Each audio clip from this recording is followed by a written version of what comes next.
Welcome to our channel खाना हंगामा। हमारे चैनल को सब्सक्राइब करें, बेल आइकन दबाएं लेटेस्ट नोटिफिकेशन के लिए। वीडियो को लाइक और शेयर करना ना भूलें। फूडीज़, क्या आपको कभी कभी ऐसा नहीं लगता कि हम वेजिटेरियंस के साथ बहुत ज़्यादती होती है? क्योंकि नॉन वेजिटेरियन तो बहुत सारी वैरायटीज़ होते हैं। हम जाते हैं कहीं बाहर खाना खाने तो पनीर ये पनीर वो, पनीर ये पनीर वो, चाहे वो स्नैक्स हो चाहे वो मेन कोर्स हो, बस पनीर ही पनीर मेनली और कुछ भी नहीं। तो हम इसको बदलने की कोशिश करते रहते हैं कभी कभी।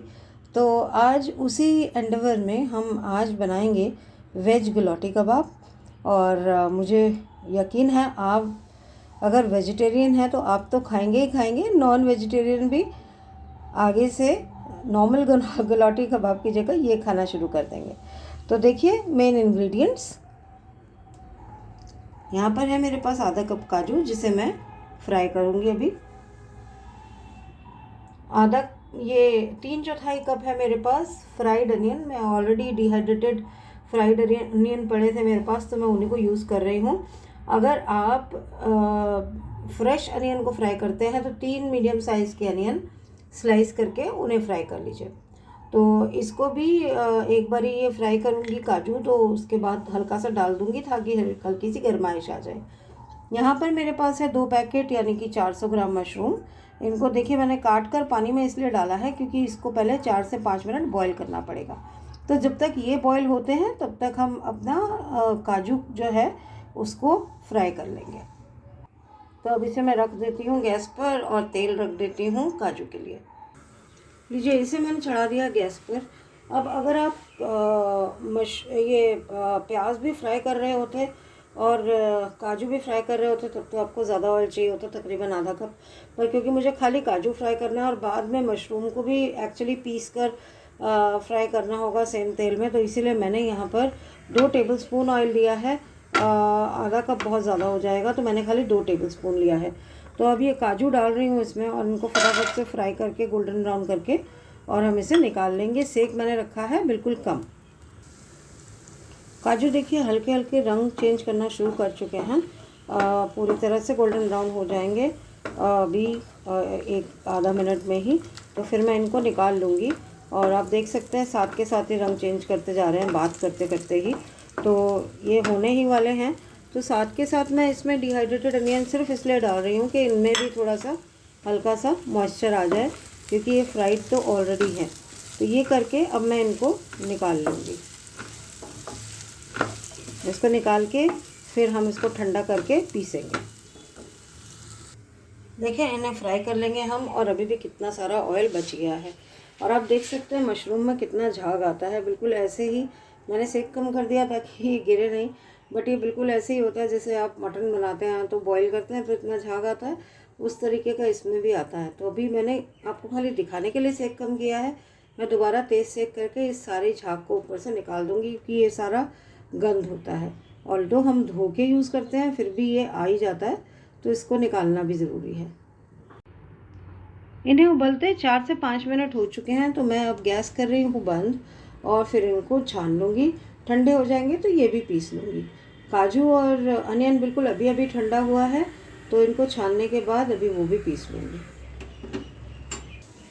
लीजिए काजू और प्याज की पेस्ट बन गई और यहाँ मशरूम की भी पेस्ट बन गई और इसे हमने सौते करना रख दिया है सेम ऑयल में। आप भी सोचेंगे कि हमने मशरूम को अलग से क्यों पीसा, सारा इकट्ठा पीस सकते थे। तो उसका रीज़न ये है कि मशरूम जो है उसमें वाटर कंटेंट बहुत ज़्यादा होता है और ऊपर से बॉईल भी कर दिया हमने तो वो और भी ज़्यादा गीला गीला हो गया। तो हमें कबाब बनाने हैं तो उसके लिए हमें चाहिए ये थोड़ा सा सॉलिड सा कंसिस्टेंसी वाला मशरूम। तो इसीलिए इसको हमने अलग से किया ताकि हम इसको अच्छे से सौते करके और इसको सुखा सकें। तो अब जब तक इसका पानी सूख नहीं जाता तब तक हम इसको सौते करेंगे पैन में ही। इसको देखिए जितना मॉइस्चर निकलना है निकल गया, ये बिल्कुल पैन पूरी तरह से छोड़ने लगा है। तो अब इसके अंदर मैं डाल रही हूँ, ये बहुत बड़ी हरी मिर्च थी तो 1 हरी मिर्च, आप अपने स्वाद के अकॉर्डिंग 1-2 जितनी मर्ज़ी डाल सकते हैं। और वैसे तो हरी मिर्च जनरली इसमें लाल मिर्च ही डलती है, हमें हरी मिर्च का फ्लेवर ज़्यादा अच्छा लगता है, इसीलिए हम लाल मिर्च मतलब तीखी लाल मिर्च की जगह हरी मिर्च डालते हैं। उसके अलावा जाएंगे ये मसाले। यहाँ पर है मेरे पास आधा चम्मच कश्मीरी लाल मिर्च रंग के लिए, आधा चम्मच इलायची पाउडर, आधा चम्मच गरम मसाला, स्वाद अनुसार नमक। ये सब गया इसके अंदर और इसको मिक्स करके और फिर इसके अंदर जो हमने पेस्ट बनाई थी काजू और प्याज की वो भी डाल देंगे। और फिर उसके बाद थोड़ा 1-2 मिनट सौते करने के बाद देखेंगे कि ये कितना अभी भी गीला है। उस हिसाब से हमें इसमें थोड़ा सा बेसन डालना पड़ेगा। बेसन के 2 काम होते हैं, एक तो वो इसको बाइंड करेगा, वैसे तो इसमें अपने आप में बाइंडिंग आ रही है बट स्टिल थोड़ा और बाइंडिंग की ज़रूरत होगी, तो बेसन इसे बाइंड करेगा। और दूसरी बात, जितना भी मॉइस्चर होगा इसके अंदर वो बेसन जो है वो सूख लेगा। तो अब मैं इसके अंदर डाल रही हूँ ये अपना काजू और प्याज का पेस्ट। अब इसको अच्छे से मिक्स करते हैं और फिर देखते हैं कि बेसन कितना डलेगा। ये देखिए कितना अच्छे से रेडी हो गया, बिल्कुल ये छोड़ रहा है पैन को। बेसन अभी मैंने नहीं डाला है, मैं ये बिल्कुल ऑप्शनल है। कसूरी मेथी जस्ट फॉर फ्लेवर मैं थोड़ा सा डाल रही हूँ, आप डालना चाहें तो डालें, नहीं डालना चाहें तो ये ऑप्शनल है बिल्कुल। अभी फ़िलहाल मैं सिर्फ 1 चम्मच बेसन डाल रही हूँ। ये खाने वाला चम्मच है। देखिए मैं आपको चम्मच का साइज़ भी दिखाती हूँ, ये देखिए। तो ये 1 चम्मच बेसन है, इसको मैं मिक्स करती हूँ और देखती हूँ अगर और ज़रूरत होगा तो डालूँगी, नहीं तो नहीं। मैंने इसमें 1 चम्मच बेसन और डाला था। आप अब इसका टेक्सचर देखिए कितना सही हो गया है। आप चाहें तो रोस्टेड बेसन भी डाल सकते हैं, मतलब रोस्ट करके, लेकिन मैंने रोस्ट इसलिए नहीं किया क्योंकि उसका कोई यूज़ नहीं है। जब आप कबाब बनाएंगे तो वो पक ही जाएगा, तो इसीलिए रोस्ट नहीं किया है। अब मैं इसको सारे को निकाल लेती हूँ, एक प्लेट में ट्रांसफ़र कर लेती हूँ। कबाब बना लेती हूँ छोटे छोटे, इसके हल्का सा ठंडा होता है तो। और फिर 1 चम्मच जितने घी में हम उन कबाब को फ्राई करेंगे, पैन फ्राई आई मीन। देखिए कितना अच्छा टेक्सचर था कि बिल्कुल पैन में एक आपको दाना भी नहीं दिखेगा, सारा मसाला अच्छे से निकल आया।